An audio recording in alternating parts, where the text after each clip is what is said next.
Hi friends, welcome back to my channel. మీకు ఎప్పటి నుంచో చూద్దాం అనుకుంటున్నానండి, మర్చిపోయారనమాట. ఇది మీ హైదరాబాద్ వెళ్ళినప్పుడు లుల్లు మాల్లో తీసుకొచ్చేసారనమాట. ముడి బియ్యం అంటారు కదా, అయితే ముడి బియ్యమే కానీ ఇవి కేరళ బియ్యం అనమాట. మీకైతే నేను ఒక 2 ప్యాకెట్స్ అయితే తీసుకొచ్చుకున్నా, ఒక ప్యాకెట్ అయితే వండుకున్నాము.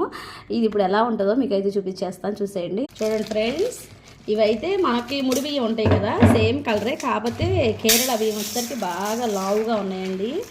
అయితే బాగా నానబెట్టుకొని అయితే వండుకోవాలండి. బియ్యం వచ్చేసరికి చూడండి ఎంత లావు ఉన్నాయో, అసలు చాలా లావుగా అయితే ఉన్నాయి.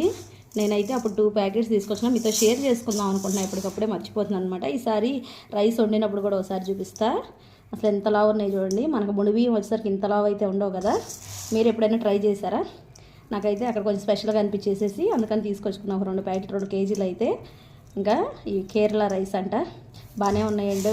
నచ్చితే video like, share, comment, subscribe. ఎప్పుడైనా చూస్తున్నారా? మీరు తినుకున్నారా? తినుంటే కూడా లైక్, కామెంట్.